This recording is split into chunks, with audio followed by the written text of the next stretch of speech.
What's up, guys? Philip Collin, Pack Pythons here in the snake pit. Today we're going to talk about my breeding season for the year, how it's going so far, which direction we're heading. Before we get into that, let's do some sticker shout outs, and I'm going to show you my new stickers that just showed up. So let's check it out. So these puppies just showed up. These were the original ones that came in. I think they're about 3x2. These 4x3s just showed up, looking awesome. This is my the back of my shirts that are showing up in the next couple days will have this logo on them. Really awesome. I got a pixelated pack snake logo, pack python logo there, and then I've got a python skin logo that came out pretty cool, guys. So let's jump over here, check out, got a couple sticker shout outs. First of all, Balls and Strikes. I put up the other sticker from you guys, and it's a nice clear sticker, really neat. Get a cool shot of that. Here's all mine that just showed up. One, let's see, over here, two, we got this one here, bam, bam, bam, killing it. And then this one there, bam, awesome. So, sticker shout outs. Tan's Family Reptiles, that's Tim and Nicole.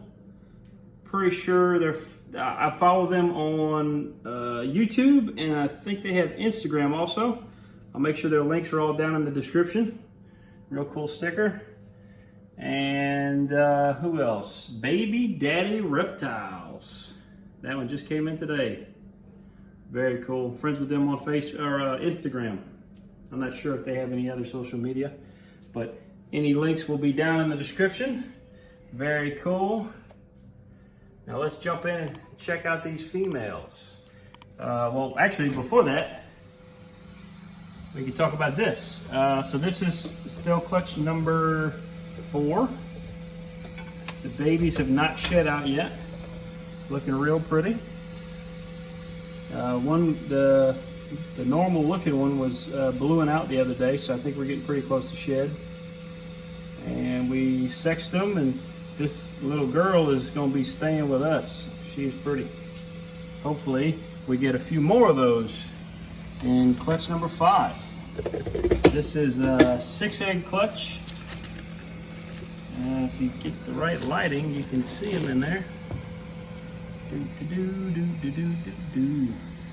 And boy, I can't wait to pop that thing open. If it comes on the same, if they pip on the same day that the other clutches have been pipping, it'll be August 13th or 14th that we'll expect these to start showing up. And we will do another cutting video, and hopefully the odds are in our favor. But we're gonna move right along to the adult females. So everything from, these two are males, everything from here up are all adult females. The top 4 have already laid and given us clutches. It's Hera, Luna, Lulu, and Fluffy. So Hera's clutch is the one we're waiting for. That's the 6 eggs. So far we've had 5 clutches. We last ultrasounded everything on 5/23. Just an example, this one, she was at 30 millimeters, so obviously she went very soon after that. We had a few that stalled out. So like, for instance, this is Peppa, Het Orange Ghost. She was 9 mil and then 9 mil again. So what we did is, after that second ultrasound, we stopped pairing for quite a while. So from 5/23 to 6/29, we didn't pair at all. And then on that 6/29 pairing, we got a good lock from Pork Chop. So we're shooting for, they're gonna be possible double hets and scaleless head mixed in there as well. And I'm hoping that the Het Orange Ghost and the het pied should show some markings, and hopefully I can pick out some keepers out of that clutch, or I'll just keep the whole clutch depending. But apparently pausing breeding and increasing the feeding was very, very effective. We've had an ovulation from her, and she is glowing like crazy. Really pretty girl. And based on her shed, sometime late August, we should expect a clutch out of this girl, if I'm reading her correctly. But she's starting to look very uncomfortable. You can see that belly's bulging and she's kind of up on her side. So really looking forward to this one. She's a good size. Hopefully we get a nice size clutch from her. Moving right along, Lola. This is a normal female. We haven't, let's see, we had a decent lock with Mojo, the Mojave male, in the 5th month. And then a few weeks ago, oh no, that's the 21st. About a week ago, I put my Dinker male in here, Cruz. He's a little fella, and we've tried a few times to see if he would figure it out this season. And we got a good lock out of him. Him and Lola paired up nicely. She has been looking very plump. She's still eating voraciously, but she does look uncomfortable. Not right now, but she has been looking pretty uncomfortable. So hopefully we get a nice size clutch from her. I haven't caught necessarily an ovulation or a super obvious ovulation. So really not sure where she's at. When we ultrasounded, she was another one that had stalled. She was at 11 and then stayed at 11. So we paused breeding from 523 to 629 again, and fed her not power feeding, but fed on like a 5-day schedule, and that seemed to do the trick. She ate really well for that period of time, and then she just took right back to pairing, so that was good. This was, I think, the only girl that actually regressed from 7 mil to 5, but we've had some really good feeding from her and possibly caught an ovulation at one point. So she's another one that is seeming to be uncomfortable from time to time. It's really got a nice size to her, and actually she's in blue right now. See, the back of her head looks kind of dry, but humidity in here is perfect. I have had, these girls have been having perfect sheds lately, no issues at all. It's been great. But anyway, so she took pretty well to the break, and I think that we might have, maintained or kept things up. The regression, I'm wondering if it wasn't actually that we ended up measuring 2 different follicles or something like that. Or maybe he was more conservative when he took the second measurement, and he was a little more generous the first time. It's so many subtleties in it, and that's such a small difference. She still had follicles, so that's good news. Hopefully we saved it. This is Penny. She was actually in quarantine the last time we did a ultrasound, so we don't know where she ended up. She had an RI for about a month, and then we kept her in quarantine for about 4 months. And she is doing really well. She's back in gym pop, and she's got a few scars from the injections that she was getting. She's still very feisty, and she might try to pop the camera, but she is a big, pretty girl. She was eating throughout the entire time she was in quarantine, so she never had any kind of weight loss or anything like that. She was great. And she's still got great size. You can see she's bowl wrapping. And from time to time, she looks a bit uncomfortable. So hopefully she'll surprise us with some eggs at some point. Again, I haven't caught any kind of ovulation with her. I'm still learning exactly what an ovulation looks like. So it's been a little tricky to know what to expect. Having that ultrasound definitely gave me a lot of confidence, I guess. At that time, you know, for a short period of time, I had a good grip of what was going on. I'd really like to get one for myself, because if I could go through these girls right now, it would be nice to know who is progressing and who isn't. But here's another girl, Hazel. Yellow belly. She had some progress between the two ultrasounds. And she, again, has been looking very uncomfortable. She's a beautiful yellow belly. Love her patterning. And she is in blue. And who knows, that could be prelay. Every shed I get, I mark as possible prelay right now, because again, I'm still learning how to ultrasound or not how to ultrasound, but how to identify ovulations. It's a little tricky. Because these girls just naturally, as they eat and bloat from eating and all that, they can look kind of full one day and then not the next, and it's a bit confusing to me. Flinch, another normal. She had a tiny bit of progress between ultrasounds. No way to really know if that was just the equipment or if she had actually made any progress.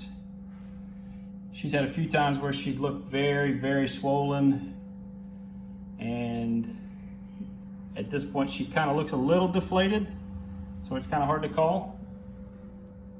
If you notice, each one of these dates represents a pairing.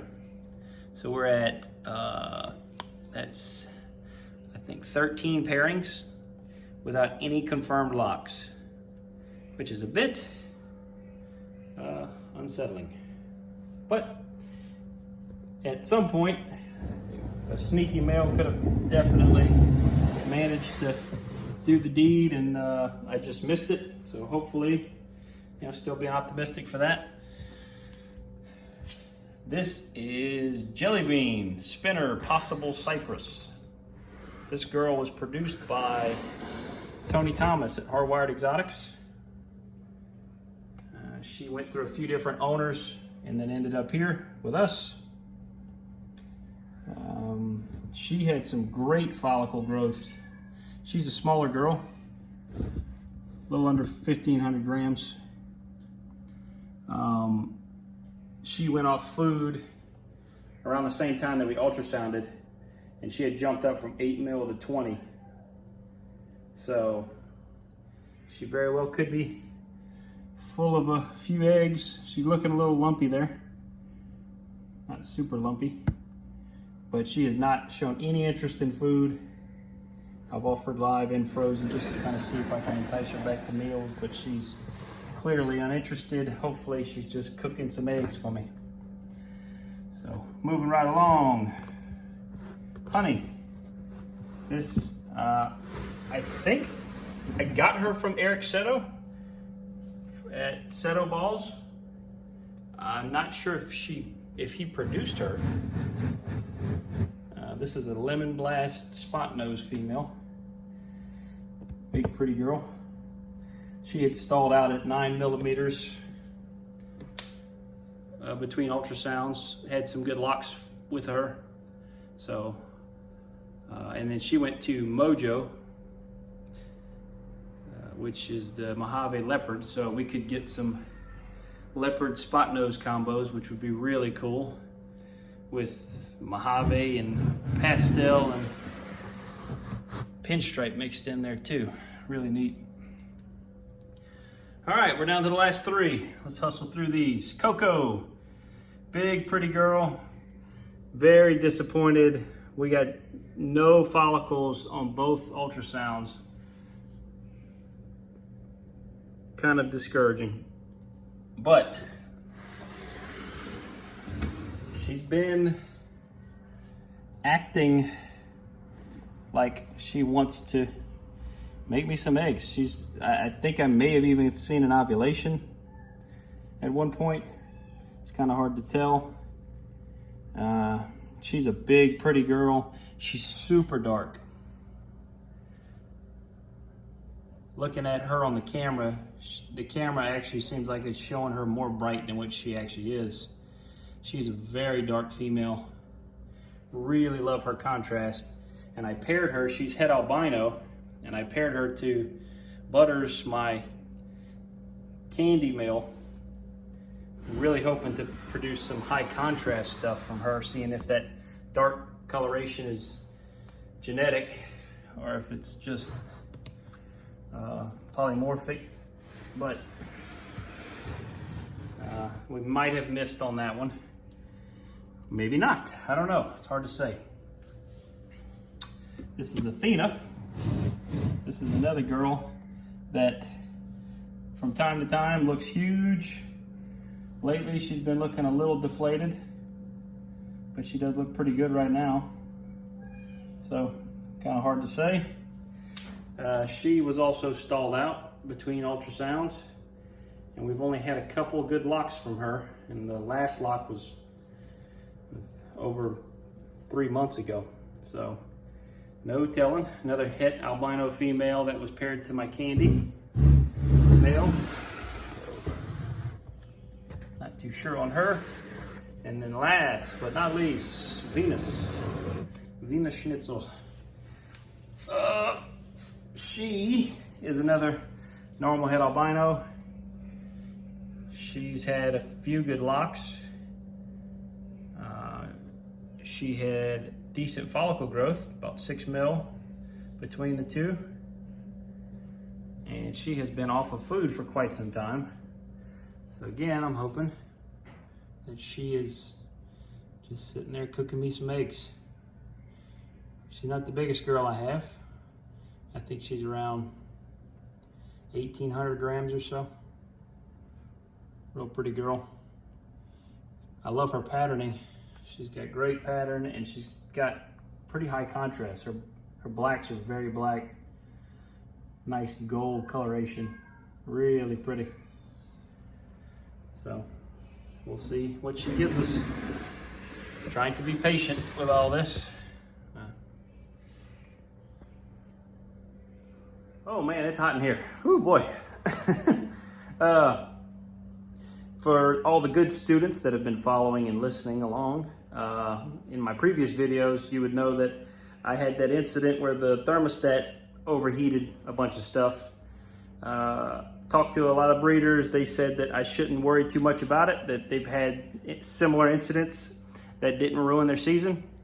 At this point, we still don't know. I haven't gotten a single clutch since then.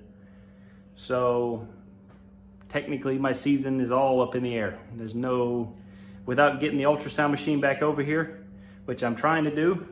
If I do, I'll probably make a video of it. But until then, we're just kind of in the dark, which is one of the joys of breeding ball pythons without an ultrasound machine, is that you're ultimately at the will of nature and you kind of shooting in the dark. Experience will lessen that and make it easier to look and tell what's really going on.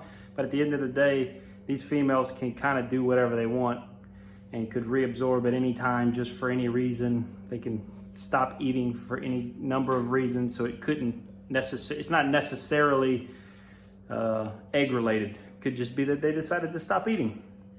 But I'm assuming it's because they're making room for eggs. Anyways, we're learning. We're gonna learn together, hang out, plenty more cool stuff to come. You guys are awesome. If you want a sticker swap, hit me up. You saw the stuff I got. Message me on Instagram or my email or Facebook or whatever. That's it for today. You guys are the best. Thanks for hanging out. Y'all take it easy. If it ain't easy, don't take it. Peace.